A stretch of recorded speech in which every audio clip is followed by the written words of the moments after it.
Pension scheme जो है कर्मचारियों के लिए की हत्या के समान स्कीम है। पेंशन बुढ़ापे का सहारा था। नमस्कार, आप देख रहे हैं अब तक बिहार न्यूज।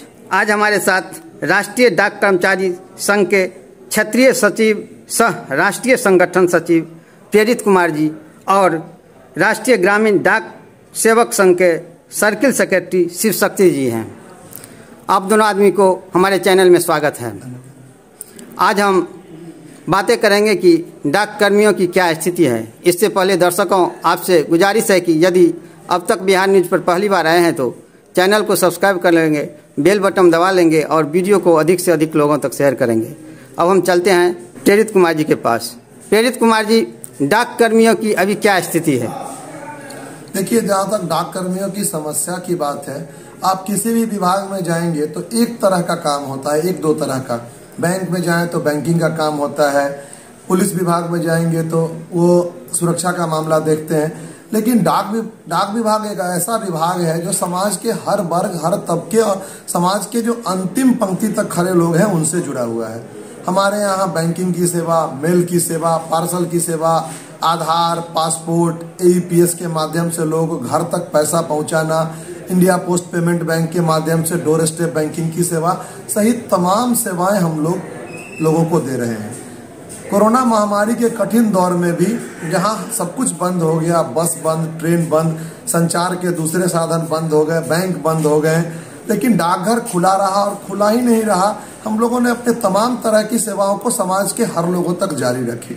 लेकिन जहाँ तक डाक कर्मियों की समस्याओं की बात है, पूरे मुजफ्फरपुर प्रमंडल के अंदर डाक कर्मी वर्तमान में संक्रमण के दौर से गुजर रहे हैं। हमसे लगातार अपना जो हमारा कार्य अवधि है उससे ज़्यादा समय तक काम लिया जाता है।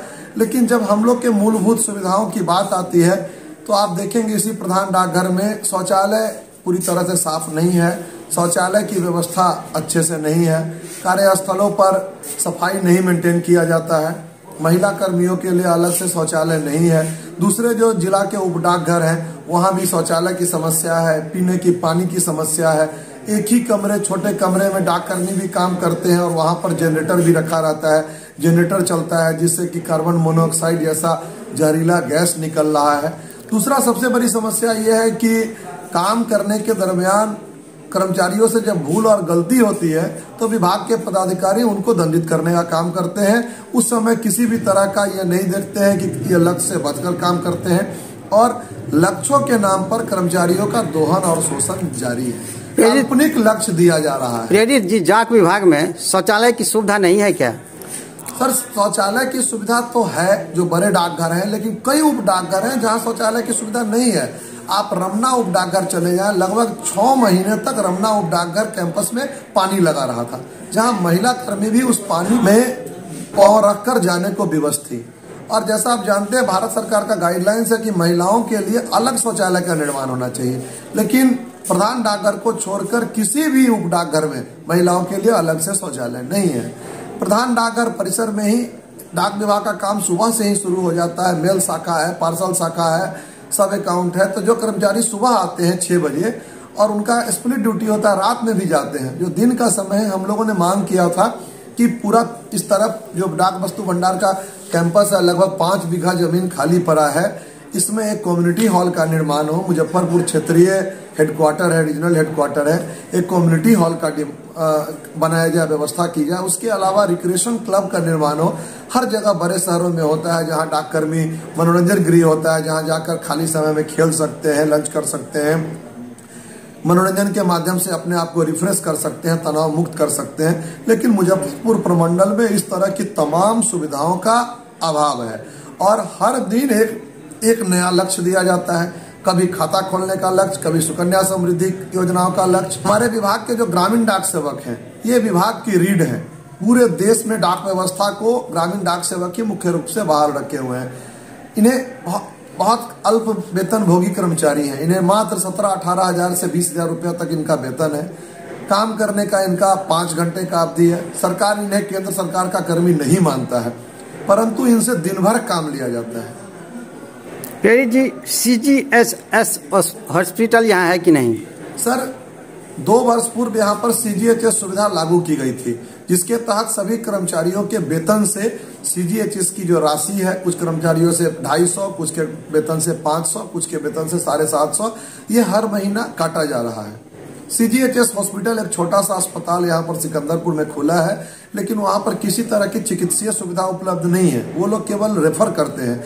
लेकिन मुजफ्फरपुर में दुर्भाग्य से कोई भी सीजीएचएस अस्पताल नहीं है, जिस वजह से यहाँ के कर्मचारी दूसरे निजी अस्पताल में इलाज कर और अपने पैसे से उसका भुगतान करते हैं। प्रेरित जी, नए पेंशन स्कीम से आप लोग खुश हैं क्या?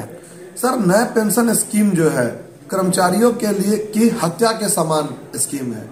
2004 से पूर्व जो भी कर्मचारी केंद्र सरकार के कर्मी थे, उनको पूरे 60 साल तक सेवा करने के बाद उन्हें उनके जीवन के अंतिम क्षण तक पेंशन दिया जाता था। इससे उनका गुजारा भत्ता होता था। अब आप बताएं कि हम लोग पूरे जीवन सेवा करने के बाद 60 वर्ष के बाद नए पेंशन स्कीम में जो पैसा जमा होता है उसमें सरकार बहुत कम योगदान देती है। और इस तरह का पेंशन स्कीम है जिसमें कई कर्मी रिटायर किए हैं, तो उनका पेंशन मात्र 1400, 2000, 2500 इस तरह से फिक्स हो रहा है। महंगाई के इस दौर में 1400 और 2000 से क्या कोई कर्मी अपना जीवन रिटायरमेंट के बाद कोई जीवन यापन कर सकता है क्या? पेंशन बुढ़ापे का सहारा था।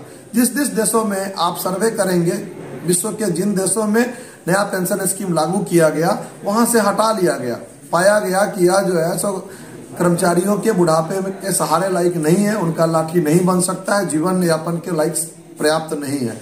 लेकिन भारत में जो राज्यसभा, विधानसभा, विधान परिषद में जो सदस्य जाते हैं, एक दिन भी काम करते हैं, उन्हें पूरे जीवन पेंशन दिया जाता है। और डाककर्मी और केंद्र सरकार के कर्मी पूरी जीवन सेवा देने के बाद, पूरा जीवन विभाग को समर्पित करने के बाद जब सेवानिवृत्त होते हैं, तो उन पर एनपीएस का जो बोझ डाला जाता है, यह बिल्कुल ही अन्याय है। शिव शक्ति जी, ग्रामीण डाकघरों की क्या स्थिति है? स्थिति तो बहुत दयनीय है। आज के समय में ग्रामीण डाक सेवक के हर एक गांव में कार्यरत हैं लोग, लेकिन जब उनकी नौकरी लगती है तो सबसे बड़ी परेशानी है कि उन्हें एक दिन की भी ट्रेनिंग नहीं मिलती और क्षेत्र में घूमने के लिए छोड़ दिया जाता है कि जाओ और खाता खोलो, ये करो, वो करो। पहले उनको ट्रेनिंग देना चाहिए, सिखाना चाहिए कि भाई आप जॉब में जा रहे हैं, आपको ये सब काम करना है। कभी नहीं। सबसे बड़ी समस्या एक और है, IRCTC, मतलब IRCT हम लोग को डिवाइस मिल रहा है जिससे ग्रामीण क्षेत्रों में लोगों को विड्रॉल, जमा की सुविधा प्रदान, लेकिन एक भी दिन उस डिवाइस को लोग सिखाते नहीं है, ट्रेनिंग नहीं देते, बस दे देते हैं कि जाओ और खोलो। आज नेटवर्क की इतनी बुरी स्थिति है कि लोग दिन भर उसको लेके झूलते रहते हैं। एक खाता खोलने में दिन भर लग जाता है। ग्रामीण डाक कर्मियों की मांग क्या है? मतलब मूलभूत सुविधा मिले उनको, 8 घंटे की ड्यूटी मिले, उनको परमानेंट किया जाए, उनको जो सुविधा सरकारी लोगों को मिलता है वो मिला जाए, आज पेंशन दिया जाए।